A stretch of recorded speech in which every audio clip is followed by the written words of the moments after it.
J'ai du monde qui me contacte sur ma page Vivre à Oman, dans les réseaux sociaux, et c'est par rapport à la recherche de travail ici. Et moi, je leur dis régulièrement que Oman n'est pas un très grand marché d'emploi.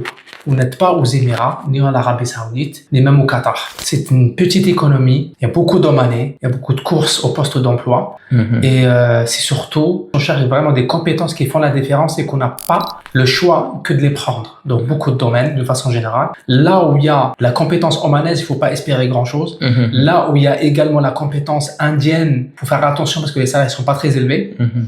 Et je leur dis en une phrase comme ça, les pays du Golfe, c'est pour les entrepreneurs, l'Europe, c'est pour les salariés. Donc si vous comptez être salarié ici, faut pas espérer beaucoup. On peut quand même trouver des belles offres, mais c'est pas peut-être l'idéale solution de s'installer ici. Est-ce que tu es d'accord avec ça ou est-ce que on peut nuancer? Je pense qu'on peut nuancer, notamment, moi je suis venu en tant que salarié à la base, et ce que j'ai mis en avant, c'est mon expérience, comme tu l'as dit. L'expertise que tu as dans ton domaine, ça va avoir de la valeur. Mon premier entretien que j'ai fait pour le travail, on m'a posé des questions qu'on m'a jamais posées en France pendant les entretiens. Par exemple, on m'a demandé quelle est la dernière action que tu as menée dans ton magasin, la dernière action que tu as menée, la dernière initiative que tu as menée dans ton magasin afin d'augmenter les ventes et quels ont été les résultats, amener ton équipe à participer, vraiment des questions pointilleuses. C'est-à-dire que quand tu es déjà, faut oublier tous les métiers, voilà, on a l'habitude, moi il y a des gens qui m'ont contacté, je suis chauffeur VTC, je suis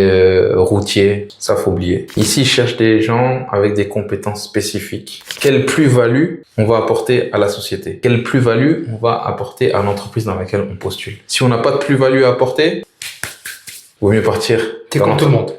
Voilà, t'es quelqu'un... Moi, j'ai mis en avant mon expérience. Je travaillais dans le prêt-à-porter chez Zara. Mon expérience que j'ai eue en Europe, j'ai mis en avant en disant que voilà, il y a des méthodes de vente, il y a des méthodes managériales, il y a des méthodes, des techniques qu'on avait en France, qu'il n'y avait pas encore ici. Il faut savoir qu'en France, chez Zara, la vente en ligne, elle existe depuis 2009. À Oman, elle a été mise en place en 2019. Donc déjà, sur ces choses, j'avais un peu d'avance. Et même beaucoup d'avance. Tu les as séduits avec ça.